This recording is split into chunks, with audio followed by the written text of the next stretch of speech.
Vampires bite, and werewolves will howl. Witches and monsters are out on the prowl.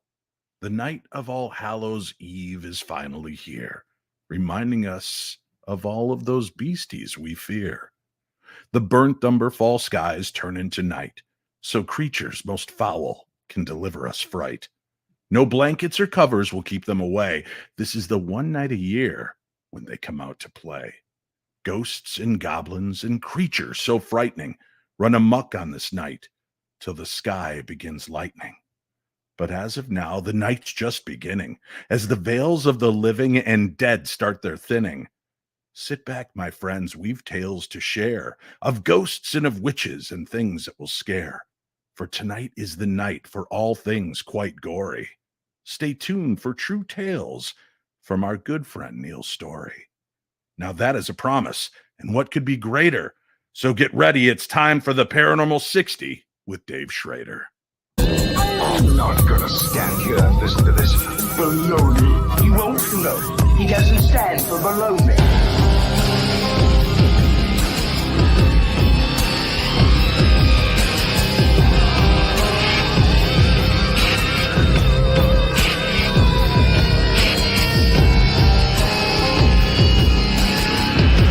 Sounds like a lot of supernatural baloney to me. Supernatural, perhaps. Baloney, perhaps not. Good evening, my little darklings. Happy Halloween. It's finally here, and I know everybody's been waiting for it. And sadly, this can only mean one thing. It's another 365 days until the next one.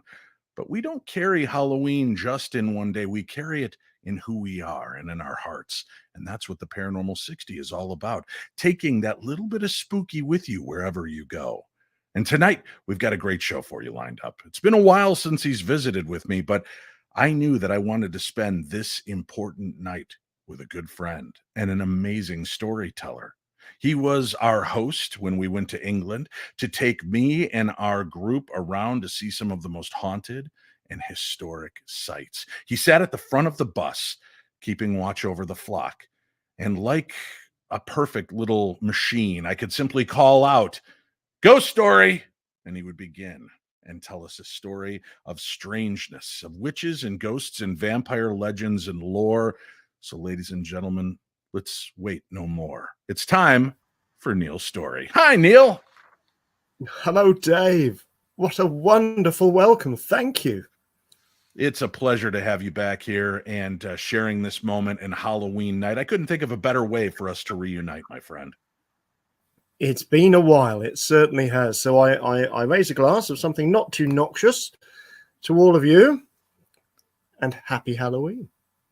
Happy Halloween. A quick little Swiftie from Neil Storey. We've got a lot to discuss tonight as we discuss Halloween. We discuss scary and I asked Neil to bring me the darkest, weirdest, creepiest tales that he had to share.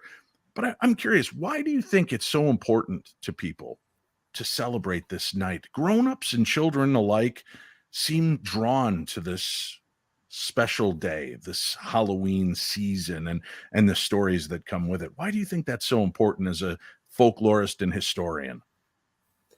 I think as the nights draw in, it's a night when you must make a point to bring people together. In America, you will have Thanksgiving and other festivals where families will join in. Well, in Great Britain, it's always been Halloween night to gather around members of the family of all ages and tell ghost stories. If you do it on no other night of the year, tonight is the night. Right. I love this coming together. But you, the British, you guys have a pretty interesting pastime of not just celebrating the scary on Halloween, but you've got creepy stories you share on Christmas Eve as well. That's always been kind of a tradition. It certainly has. And if you think right back to Dickens, the great Victorian author, he wrote a story especially for those nights, a Christmas Carol. And, you know, it's got ghosts, it's got a moral lesson to it. And that storytelling tradition of stories with a message, stories with a warning, stories to chill. Now that doesn't just go back to the Victorians. It will go back hundreds of years, centuries into the dark mists of time. Well, I want to chat about some real life ghost stories, but to begin, I'm going to share one of the freakiest moments. And it's been a while since I've talked about this. And I want to hear one of your experiences with the paranormal. But this was a number of years ago, probably going back 14 years. And a friend of mine who lived in Washington, she lived at home to help with her parents, and she was raising her son. She would tell me about this haunted house that she lived in.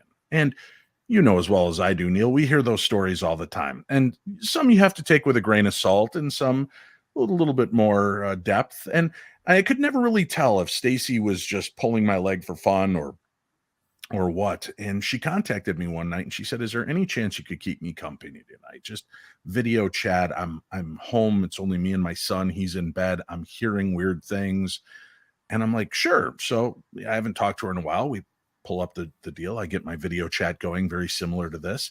And back in the day with this, you're the person you're speaking to took up the main part of the screen while you became this little postage stamp up in the corner. And that's important to note because it'll come in later with what unfolds.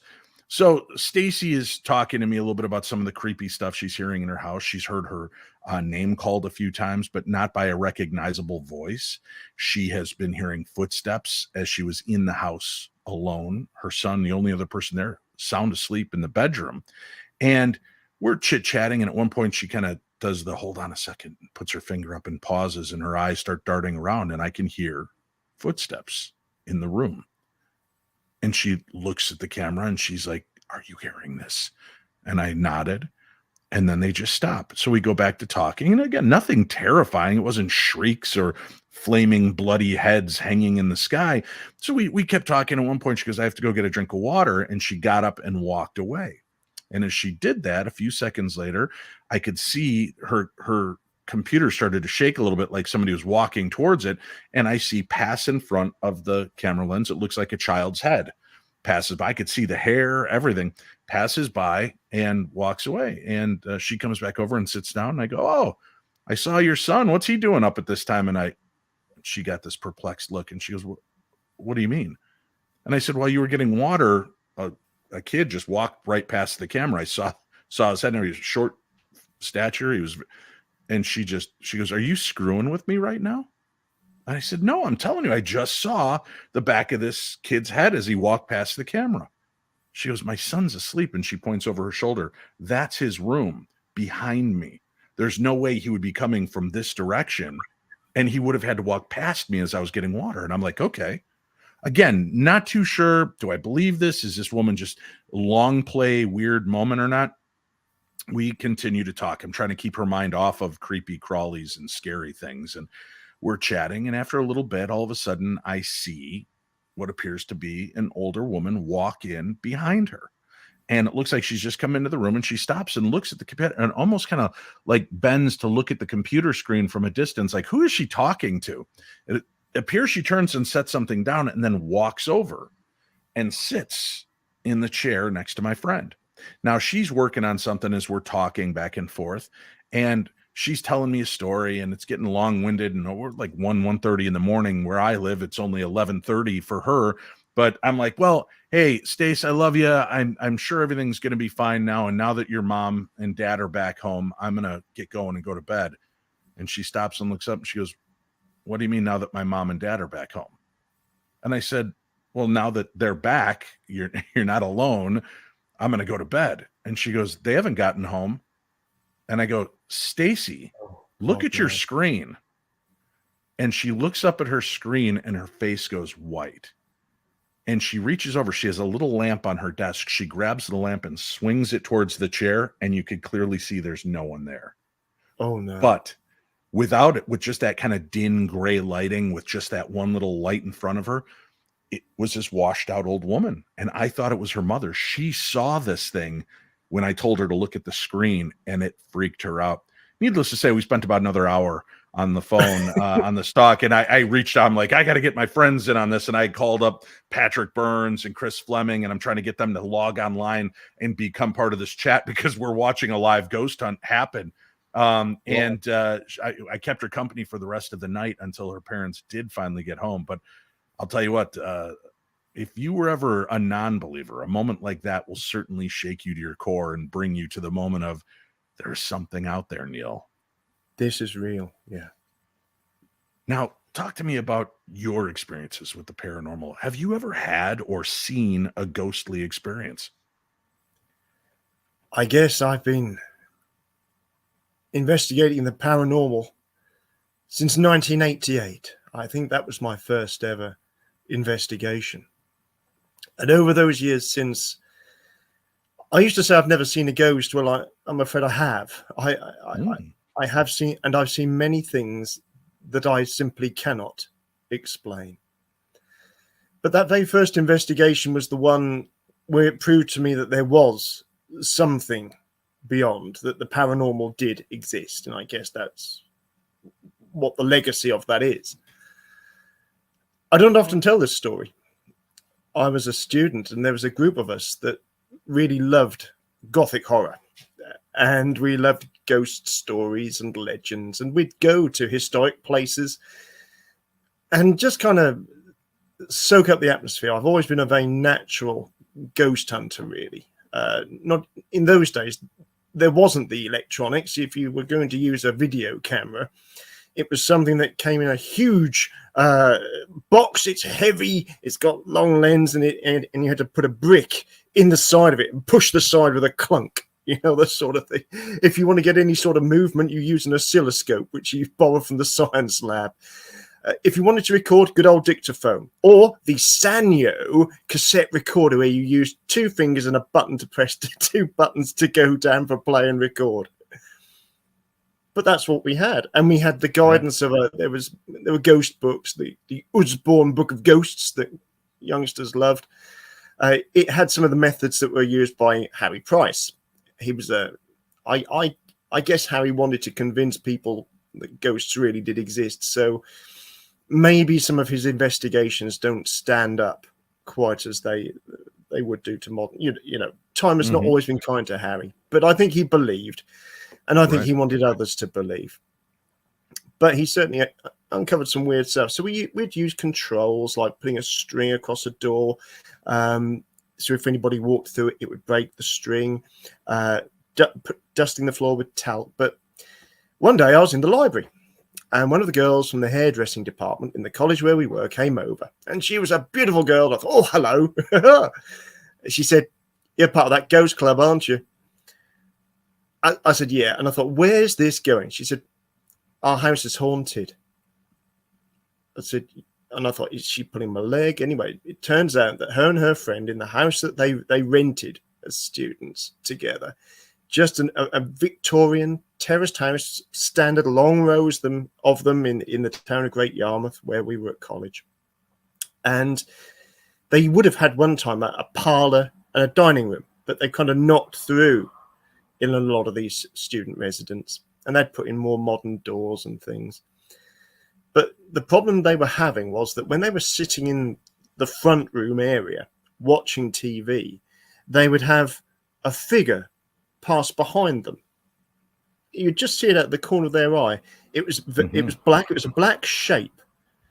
And then one night, one of the girls that often used to sleep downstairs, she had a pet cat and weren't allowed upstairs and stuff. So she stepped downstairs with the cat.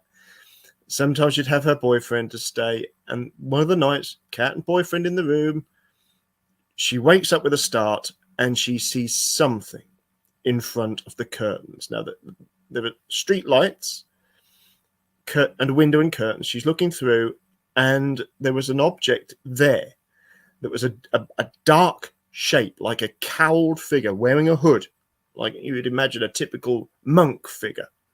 Right. And she wasn't sure what she was seeing because she's just woken up. What is this? And it seemed to be darker than dark.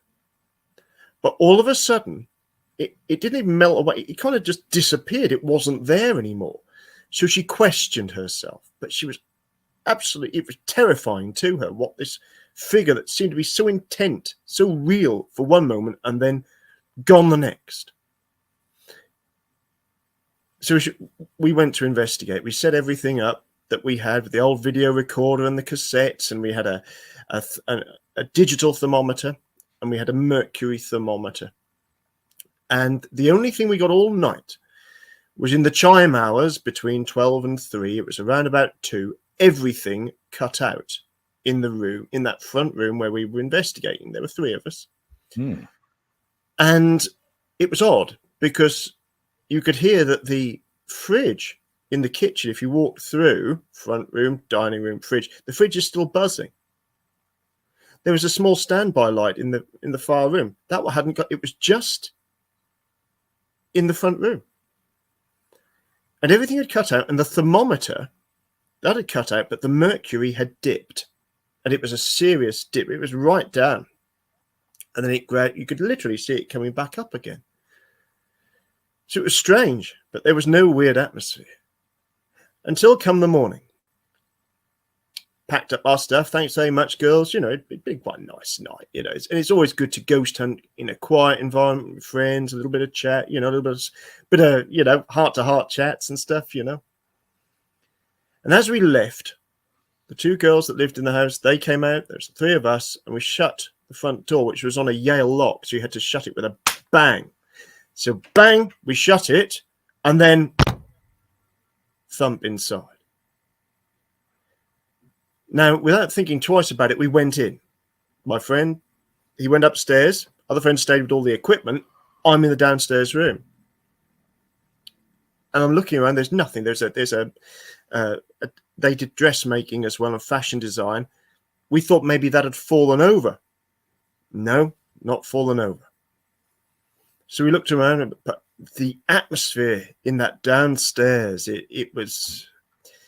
If you've everybody's had an argument in our time, and if you walk in a room and you've got to go and say sorry or, you know, try and patch things up, there's an atmosphere. And there was an atmosphere just like that. But that row was still going on. It was full pelt. I didn't want to be in there for long. So I thought, well, there's nothing gone wrong. And crazily, I looked at the fibre door. It's not a solid wood door, it's fibre with hardboard either side. They often put in cheap conversions on houses. Right. And it's flat against the wall. And I thought, I'll just look behind there. Now, remember, this is a room we'd all been in. As I pulled the door to just look behind it, I don't know what I was looking for. I just felt I had to. Stuck into that door. Fully in. If you know how big dressmaking shears are, there's a pair of dressmaking shears stuck in the door at head height. And in that moment, I knew the paranormal exists. And in that moment, nobody had messed around. There were no tricks. And those girls wouldn't go back in the house anymore. That was it. But the twist in the tale comes when I was working at the local museum. They did an exhibition about the monastic buildings that had been in the town, and there'd been a number of monasteries. And what we did was, before all the days of technology with photocopies and a little bit of graphics, we overlaid the old map, which showed the outlines of the monasteries, on a modern map of the town. And that must have been 2-3 years down the line. And I just thought, that house where we went and investigated, and it's slap bang in the monastic graveyard. It's built on the top of it. I've never, and even now, the back of my hair prickles up a little bit. It was one of those moments. Very cool. Very cool. I'm reminded I had a couple of friends of mine that reached out to share a Halloween story with me. And again, this one comes to us, 2 sisters, Sherry and Cheryl, and they loved Halloween growing up. celebrated it with their family. They were the family that always went full out and had the whole yard decorated. The whole family would dress up as costumes to hand out candy to the kids and hide in the yard and scare people. And they just had the greatest time. And the two of them were talking on the phone, reminiscing about these times. And as they're chatting, occasionally they would hear coming over the phone. And she's like, "Did you just yawn?" And Cheryl's like, "No, I thought that was you." She goes, "I was talking. I didn't yawn." And then a few minutes later, as they're talking and they're, reminiscing about a fun moment, they hear come over the phone. And the two girls are absolutely beside themselves. And they're, is this, are you joking with me? They're both accusing each other of trying to pull some kind of prank or shenanigans. Not the case. They just continue to have this conversation, but now they're both getting a little weirded out. And they're like, this could happen on our old landline because, you could cross over lines from time to time, but we're on cell phones. So there's no way somebody picked up another line and is chatting or trying to scare us. They couldn't make it out. And it wasn't until the end of the conversation, and they were getting a little melancholy about their father and the fact that he was gone now for so long, that how Halloween just was never the same without him, but that they were all trying to carry on new traditions with their own families. And as they were saying goodbye to one another and said, "All right, I'll talk to you soon. Yeah, I love you. I love you too." Very clearly, they heard their father's voice say, "Happy Halloween, girls," over the phone. And they both just stopped and again questioned each other. "Was that you? That was a horrible joke. Don't play it." And they both came to realize there was no joke.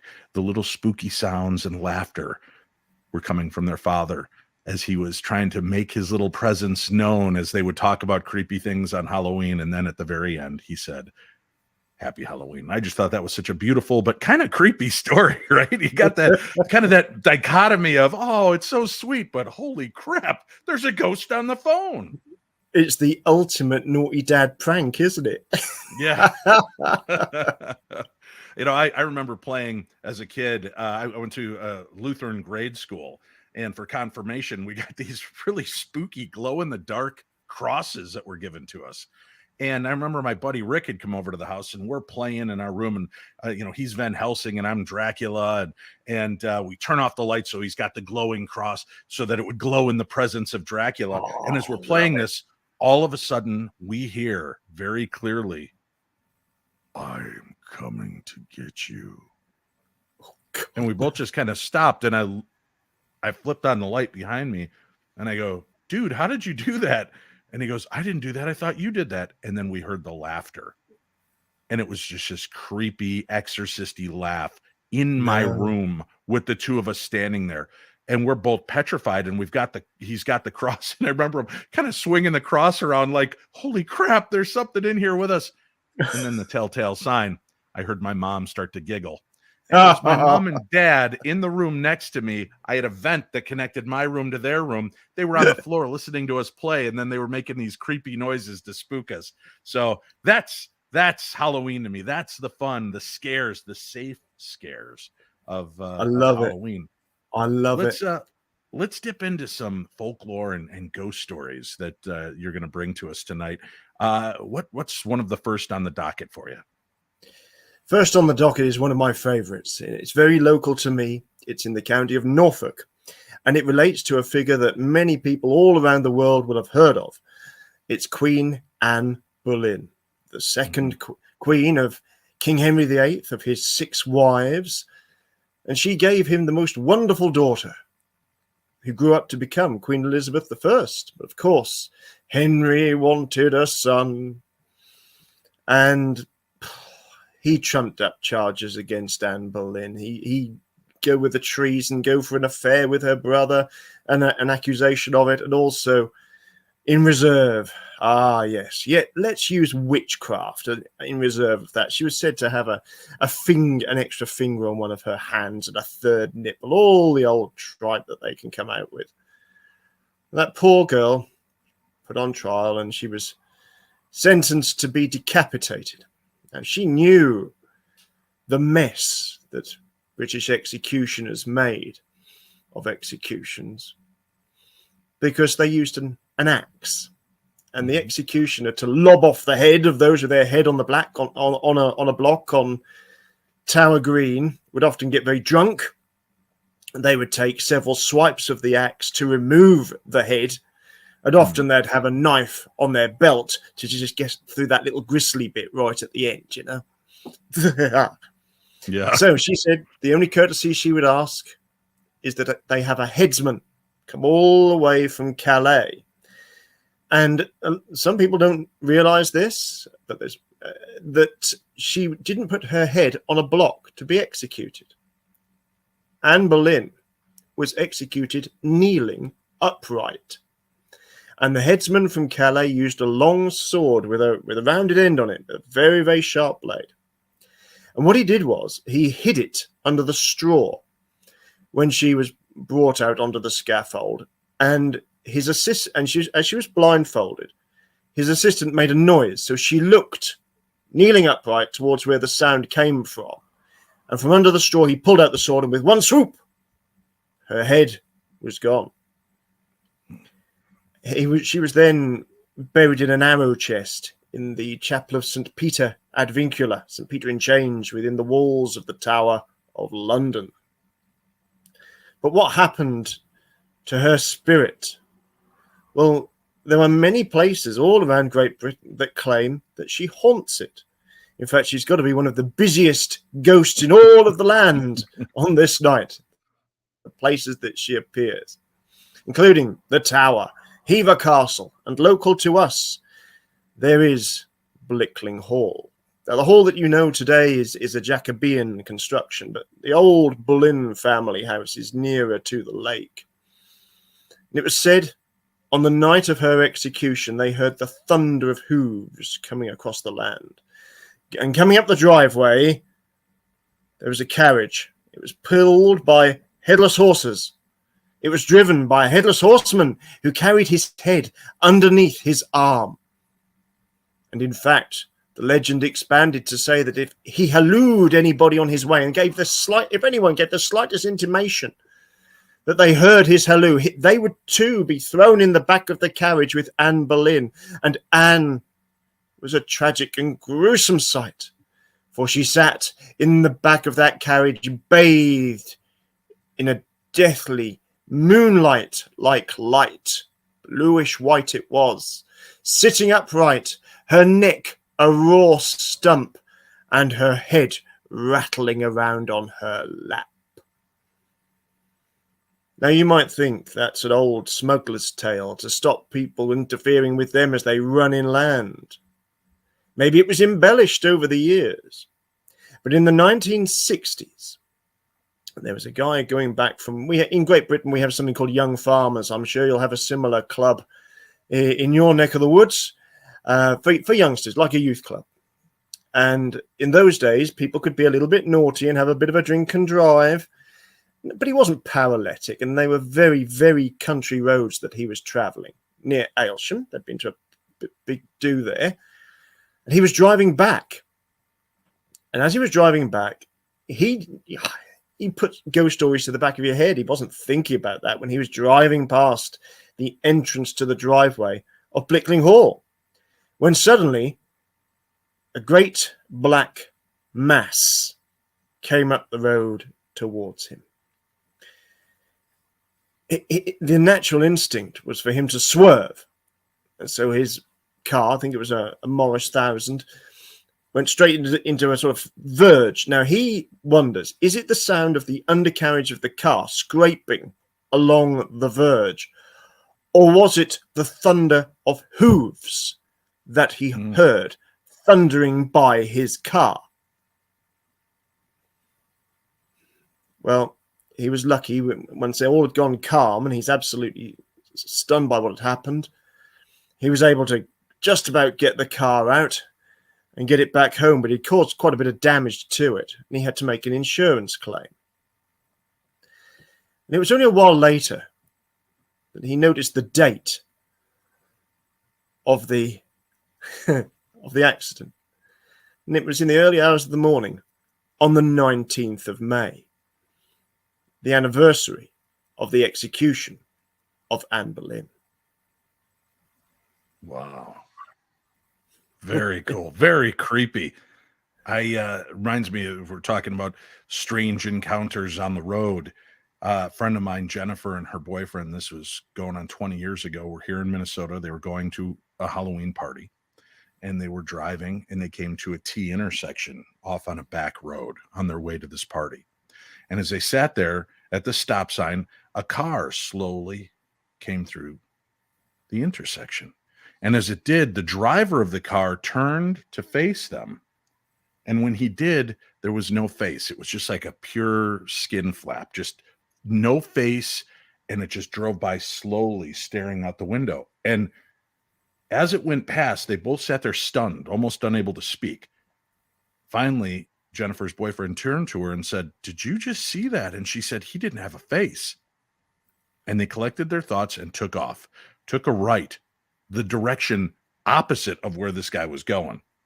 They go heading down there. They go to the party. They're both unnerved all night long. At the end of the night, they're coming down and they're coming through. Now they've got no stop sign. The stop sign is on that corner that they stopped on. The main strip was a thoroughfare. They could come right through it. And as they approached that intersection, a car came barreling through and slammed into them, nearly killing both of them in that intersection. That exact same intersection that they had encountered the faceless man just earlier that night.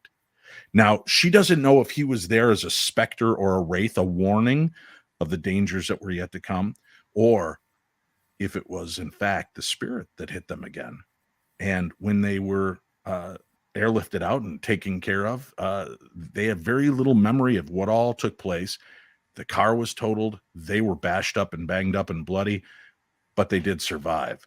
So that's another one of those weird kind of on the road stories. Those when you don't want to be alone out there in the dark, in night, when there's that cross section, that crossroads somewhere out there, and that's your moment that you have to deal with the supernatural. Never very comfortable. We're going to take a quick break, and when we come back, we've got more stories from Neil Storey right here on the Paranormal 60.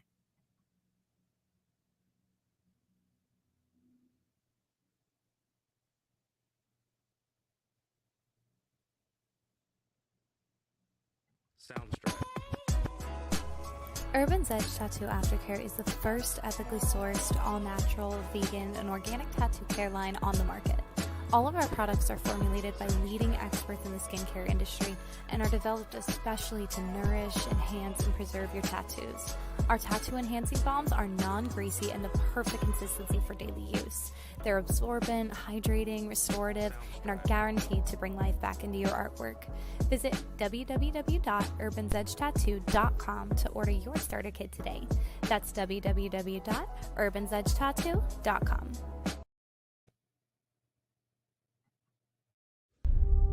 Welcome to the Paranormal Couple's Haunted Museum of Objects, Oddities, and Curiosities. Curated by the paranormal couple themselves, Cody Ray Despian and Satori Hawes. This unique traveling exhibition visits haunted locations and conventions around the United States and features up to 150 presumed haunted artifacts from the museum. These objects have been hand-selected by Cody and Satori themselves due to their intriguing yet eerie spooky stories. Come view items from around the world, including tribal artifacts, occult items, true crime memorabilia, haunted dolls, clowns, and so much more. If you're a fan of the paranormal or history in general, then there's something here for you. For more information on the museum and upcoming events, be sure to visit us at paranormalcouple.com and follow us on Facebook at the Paranormal Couples Haunted Museum.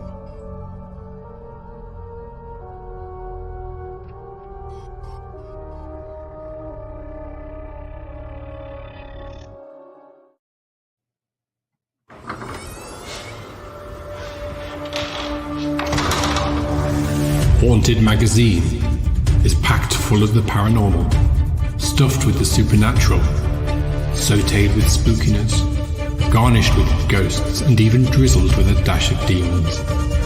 If you want histories, mysteries, ghost stories, hauntings, weird stuff, freaky stuff, and more supernatural than you can shake a stick at, come and see Haunted Magazine for the world's best paranormal writers. Visit www.hauntedmagazineprintshop.com for your latest scare. Remember kids, don't be normal, be paranormal.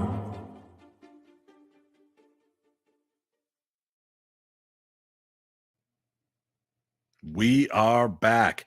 How would you like to get off the couch and enter the adventure of a lifetime?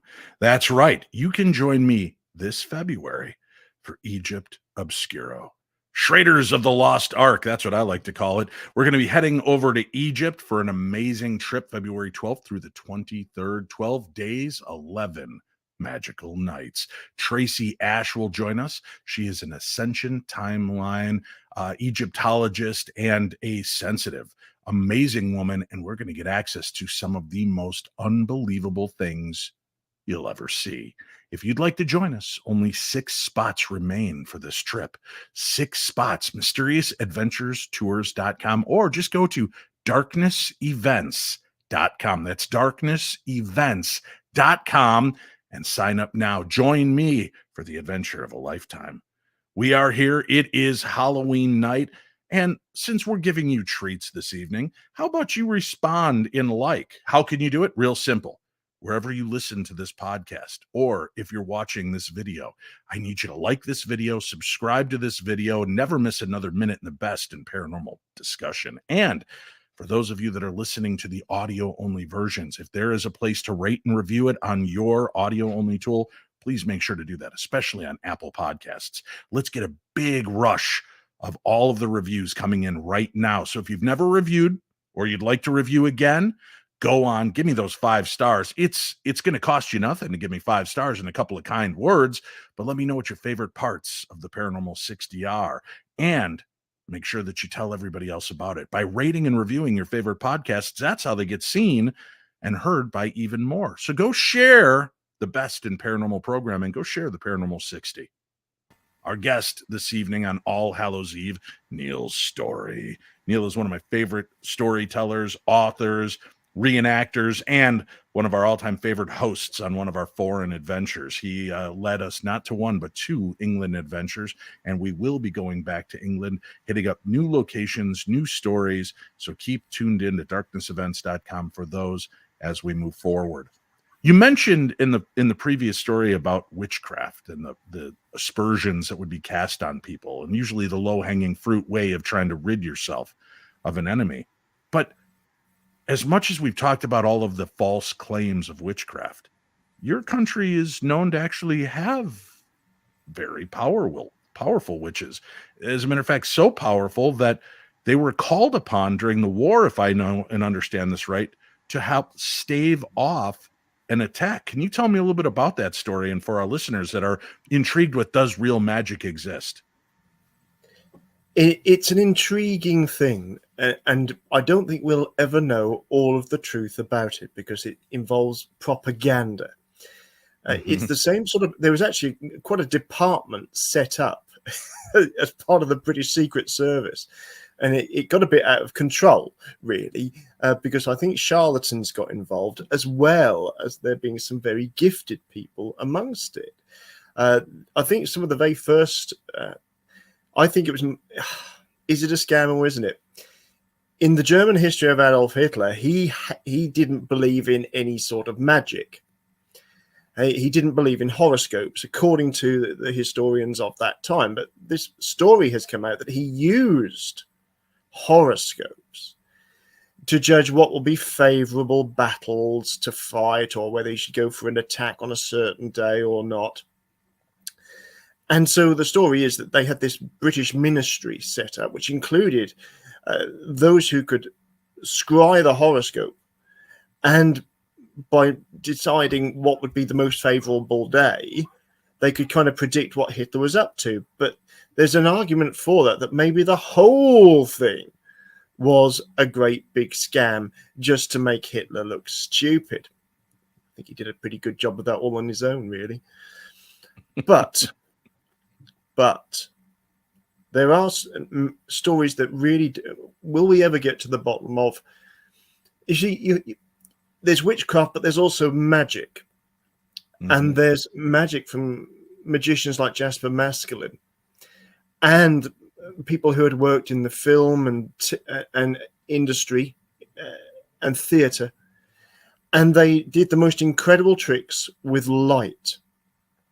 And these are called decoy sites, otherwise known as starfish sites or Q sites. They've got these code names. But what the idea was that to stop the enemy bombers bombing our cities, using lighting effects, they would create another city outside the real one, so that it would look as if, they've carelessly left lights on, but actually when they drop the bombs, they're just dropping them on open fields. And they even devised these flame tanks, which were petrol fired, and it would look like the billowing flames. And once you get fires going on in any bombing, the bombers would be drawn to that.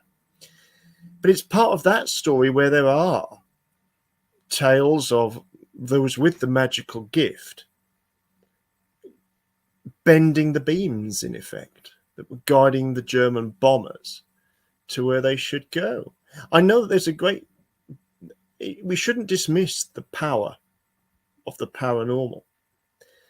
And I think, maybe there's an old saying, it can't do any harm if you're trying. And curiously, with all of this hope and this focus, it did seem to work. But we mustn't forget that during the Second World War, Helen Duncan was the last woman to be prosecuted in Great Britain under the old Witchcraft Act. And that's a tragic tale, that she was supposedly taking advantage of people by putting them in contact with dead relatives. Now, maybe like Harry Price, maybe she did stretch it a little bit to help people. Was it a dreadful deception? I don't know. But why that poor woman was persecuted as she was, I don't know. But the tales of witches. In this ancient land, we've had witchcraft here since year dot. Mm-hmm. And some of it has a resonance in the modern world. And I'd like to share a little tale that I'm investigating at this very moment. Not in this building, but it's an ongoing investigation. One thing. Now, you mentioned this woman who's the last one tried, and she was trying to communicate and help people. But wasn't it the fact that she actually was at a seance, a gallery, doing a reading, and started to bring through a sailor that had died from a bombing, and that hadn't been released yet? There was no information. Right. There was no way she could know about this. That's why they went after her for witchcraft, because she was actually tapping into the spirits of a ship that had just been sunk. And it's giving away official secrets, yeah. And it was also an accusation. There was a whole heap of accusations that they trawled up against her. And it was crazy. A lot of it was really stretching it, and the persecution of women that, in the name of witchcraft, and those that have practiced magic. It's a very sad and very dark part of history. And maybe they did have to try and tell her not to give away things, but I think there were other ways they could have done that. I really do. But let me tell you this, please, about curses on the land. In just about every old village in Great Britain, at one time or another, there would have been what they used to call a cunning woman. Now, this is the woman that would bring children into the world, and she would lay people out. She'd even do what they used to call sin eating. Now, sin eating is when they used to lay a body out in the parlour, and they would put a bowl on the chest of that person with salt in it, and it would be left there all night, and come the morning, either the cunning woman or a volunteer would be paid to take their bread and dip it in that salt and eat it. And they would take all of the sins away of that person that was laid out. Was it witchcraft or was it country magic? These would be the ladies that would know how to harvest the berries of the land, and sometimes the cures that they could do with the herbs and the plants that they would find would look quite miraculous to people. But if you wrong somebody, if you put them down and you ostracize a woman because something doesn't go as you'd wish, maybe a child is born at birth or something like that, then maybe that woman will return a curse on you because you've ruined her life and made it dreadful. And there's a village. Now, I'm not going to name that because there are people that are living in this house now. It's in Norfolk. And in this little village, it's not far from the town of Holt, little rural village. And it's said that the woman that inhabited the original cottage on that site was accused of being a witch. She was damned, and she was found hanging in the garden. Strangely, though, inside the house, the hearth was filled with cinders, as if something or some creature had come down or failed to escape from the chimney. Perhaps it was her cat. Some people said it was a familiar, a huge cat, a witch's familiar that burnt in the hearth as she hanged in the garden. That old cottage was knocked down, and they built a few little cottages just there for agricultural labourers. And, you know, in the 19th century, life could be very, very short. Children could die. You know, you were lucky to make 10 years old. You're lucky to be born. And a little girl, aged 7 years old, died in that house. The family couldn't live in it with all the memories of this little girl who had died. I think she died of tuberculosis, something to do with her chest.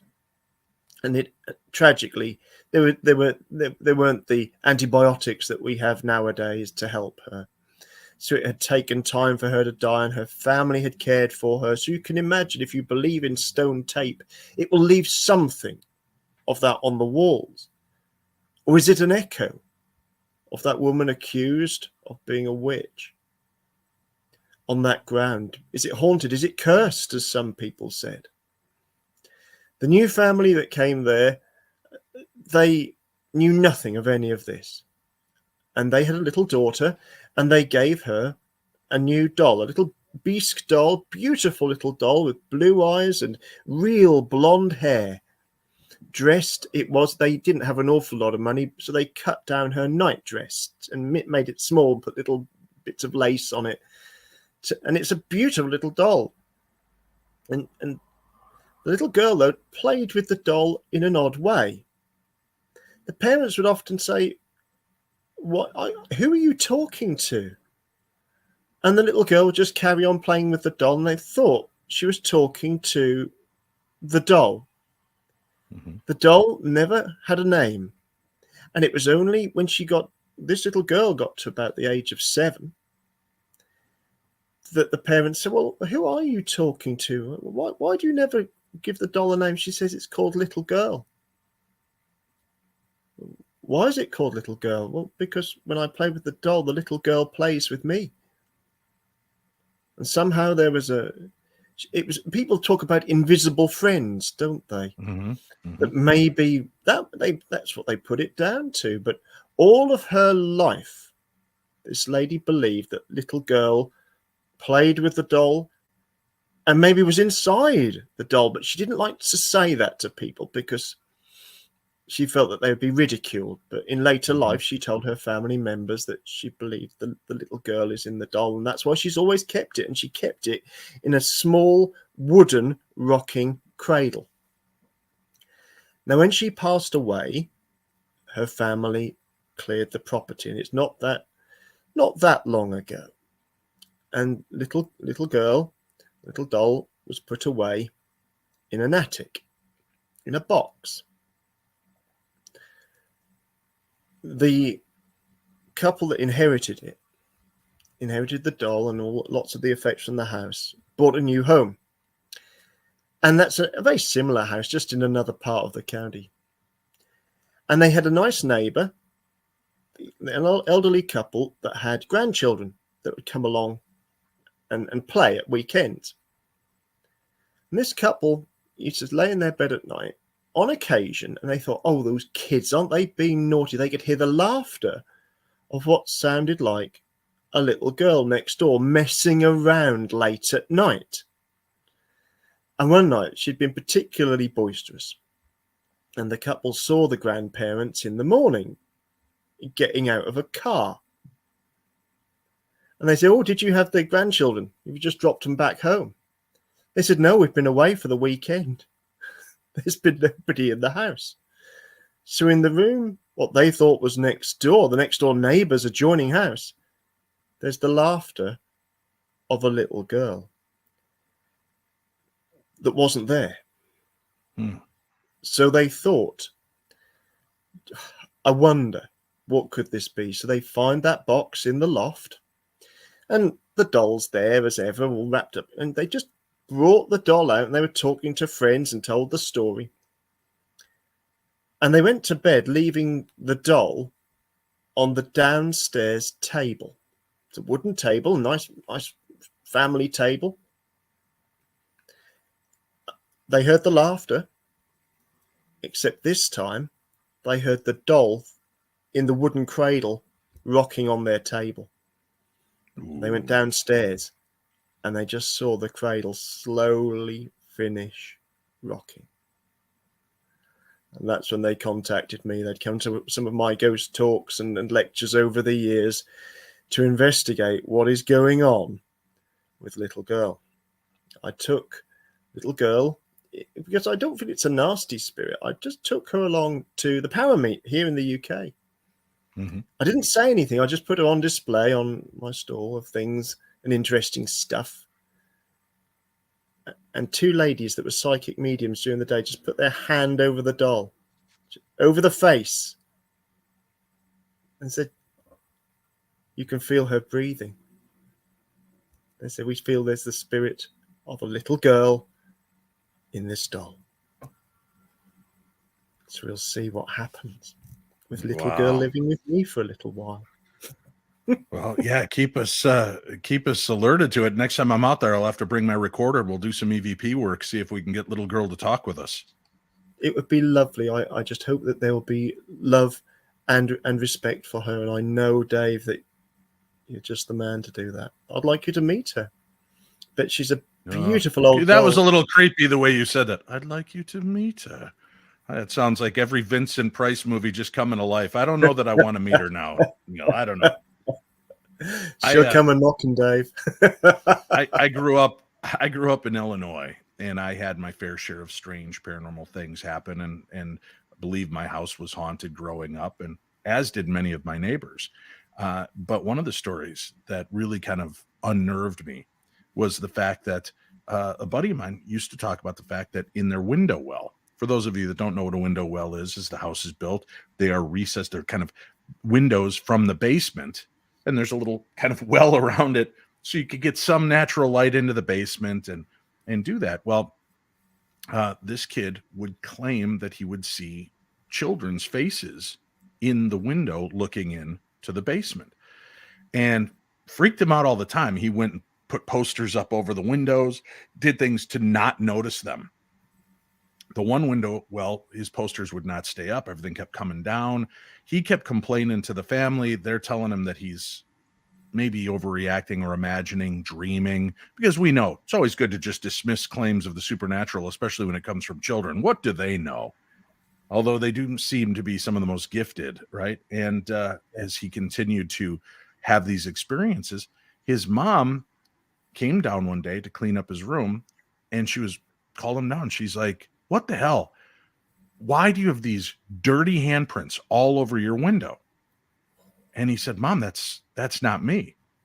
And she's, well, of course it's you. Who else is touching the windows? And she takes out the stuff and starts wiping it and realizes the handprints are on the outside of the window. And they're not at weird angles as if you're reaching down into the window well and putting your hand against it. It's like somebody was standing there putting their hands against the glass, trying to push the window open. No. But the handprints were very small. And when she realized that next to her son's hand, they were 3/4 the size, That's when she started to take her son more seriously. Now, here's the kicker. It wasn't until their neighbors started doing some yard work and they were putting in a walkway, I'm trying to remember what they call it, like a reflection pool, and they uncovered skeletal remains there of children. And it turns out that this used to be an old churchyard. And when they took down the church and sold the property, they just removed the headstones. And that was the children's section of the graveyard up against their house. So the neighbor's backyard that butts up against theirs right by the house was a children's graveyard. And this kid saw them all the time. So he said that he just blacked out the windows. He and his mom put tinfoil over the windows from the inside to keep it from cold from getting in, is what they always told us, to keep the heat out and the cold out during the winters and summer months. But it wasn't until many years later that they told me the full story of what took place there. Once I became a paranormalist and they knew that I would listen to their stories. So that, to me, that's chilling. Again, when you incorporate children's spirits into the mix. I know we don't have a whole lot of time left together here, Neil. Our hour is coming to an end, but what's another one of your favorite chilling stories that we can share on our way out? Can I share? One or two. No pressure. One or two good stories. We'll take them. It's a story I'd like to share because it's a story of a ghost hunter down. Mm-hmm. A man that was a very, very dear friend of mine. And I'm sure that his family and his spirit will not mind me telling it. His name was Andrew Selwyn Crome. Someone will remember him as Andrew Solomon, a wonderful writer and a lover of Gothic horror. We spent many a night watching Hammer horror films with wobbly sets and Kensington gore, drinking lovely glasses of port wine and stinky cheese together, and investigating ghosts in some of the most haunted sites of all of Great Britain at historical events. When he passed before his time. He was only in his 50s. A terrible, sad loss. And he always said, the deal was, he's going to come back and let me know. He's all right. And we knew there was another world beyond. And it was a few months, and I thought, Andrew, where are you? I thought he was going to play a trick on me. He was a terrible trickster. I thought he was going, ghosts and spirits often appear in water. I thought, yes, I shall be going to visit my toilet one night, and there'll be a face when I lift the lid. And it'll be him saying, told ya. Right. Trouble is, knowing his luck, he'd get stuck in the toilet, and I'll only have the only haunted toilet in the world. I'll get investigators coming down, EVPs, the whole lot on me bog. Dear, and you know what they'll call it? They'll call it the Lou Boo. Ooh. Mm-hmm, well. Mm-hmm. Yeah. The twist in this tale, remember, he's a joker. Right. Involves a dear friend of both of ours, Patty Negri. Patty was in the UK. I went, love to Patty. Love you, darling. And I'll never forget this because she reached out. We were at a big circle at a big unexplained festival in the UK. She'd flown all the way over, loved her company. And everybody else had had their turn. And I said, look, please, Patty, ghost hunter Dan. She said, do you have a name? I said, please, where is Andrew? She said, oh, he's just above you. And she said, he's got one thing to say. And I thought, oh, what's this message going to be from the next world? And it was a message poor Patty didn't understand what it was. She said, he has just something brief to say to you. I said, what is it, Patty? And Patty will confirm this. A whole room of people. She said, what's a wet willy? And a wet willy is when you stick your finger in your mouth and shove it in someone's ear when they're being too serious. Right. And that's what Andrew sent to me. And that's one of the most profound and beautiful things. I miss you, brother. I miss you with all my heart. And that was Andrew in that silly, silly thing that if we were really into the mood of the night, I would get a wet willy of my buddy. That's awesome. Very cool. We love this time of year. We love the chance to be scared. We love to get that thrill because when are we more alive than when we're inches from death? Whether it's a scary ride or a horror movie, maybe it's having just survived that terrible car wreck or having heard some bad news And that gives you a new perspective, a new light. And there is actual research that has found that to have the best first date with someone, take them to a scary movie, take them to an amusement park, because the endorphins that are released during stress also release a sexual pheromone that makes you more attracted to one another. Scandalous. So there's hope many for us reasons, yet, Dave. there's many different things out there that tie us to these parts of the year and moments of being frightened, and why we seek them out, because we want those moments. And even as children, we have these exciting moments that we hold on to. One of my favorite memories growing up was, of course, watching The Wizard of Oz every year with my friends. It would always come out right after Thanksgiving, and we would go watch it on, I think it was CBS here in the States, and we'd watch it. My friend and I always talked about witches, and there was a woman that lived down the end of his street, Mrs. Brown. She had a brown house, and she had a doorbell that had a half moon and a star on it. And we were certain Mrs. Brown was a witch. She looked like a witch, like a televised witch. She just a very odd, interesting woman. And I remember once that after this, we decided we were going to dispatch the witch, and we went out and filled our water guns, because obviously the way to get rid of a witch is squirting her with water. We've seen what happens to the witches. So the two of us staked out the neighbors. And when we told the other kids what we were doing, they went home and got their squirt guns. So we started calling out for Mrs. Brown. We know you're a witch. Come out, Mrs. Brown. She would have none of it. That's proof one, right? If she's hiding inside from a bunch of kids with squirt guns, obviously she knows what's coming. We couldn't get her to ever truly prove that she was a witch, although there was always a black cat hanging around her property, and only her property. She had this dark little house with the drapes always drawn, the star and the moon on her doorbell. It wasn't until many years later, when my friend Rick, who had now matured and aged up, was helping elderly neighbors in his city. And she had asked for some help clearing out her garage. And there was a lot of things that had accumulated over the years. So Rick went in and was cleaning out her garage. And then I got this call. And he goes, "You're not going to believe this. I had to clear out her garage, and look what I found." And there were stacks of old brooms, not like cedar brooms, like the old thatched brooms with the stick and the brush at the end, the bristles. And he goes, "Dave, it's crazy." And he took pictures, and there were like 30, 40 of these things. So he took one and put it in his trunk, cleared out everything else that she had told him to get rid of. And give it about a week or two later, he gets a phone call from Mrs. Brown. "Thank you so much for the work that you did here. I need to ask you, though, did you take one of my brooms, Rick?" So out of this stack of like 30 brooms, these old beat up, dirty brooms, she knew one was missing. Even at her advanced age, that made his blood run cold. And he I think told her, "Yeah, I borrowed one. I'm doing an art piece, and I really like the look of this. And I was going to, kind of copy it and bring it back to you." And she's like, "Okay, just make sure you bring it back. Those brooms are very important to me, Rick."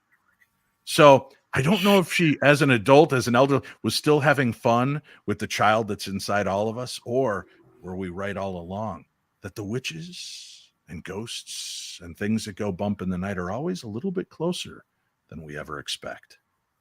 Neil, it's a pleasure to chat with you again tonight, to catch up and share these stories and strange tales. And we've got to do it again. Let's pull a Friday the 13th, and we'll come back and do more spooky stories together. Would you do that? I would be honored to do so. Thank you, Dave. We'll give our love to the lovely Fiona, and happy Halloween to you and yours, Neil. Love to win, and love to all the clan and all my friends and fans in America. God bless you all. Thank you very much. Exciting times, Halloween. Strange things occur. And it appears that you made it through our tales on this night, and we hope we brought you a little fright. So as you head off to sleep, I wish you good dreams of zombies and dogmen and a banshee that screams. And should you awaken this night with a start, your breath feels it's stolen and you're racing of heart, close your eyes tight and remind yourself of this fact. At least it's only once a year that these monsters attack. As for me, I'll be back with laughs and some booze with the Paranormal 60 and its trusty news crew. Now go off and sleep like you're set in your grave, and remember who loves you. It's me, Darkness Dave.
I'll see you in your dreams, kids.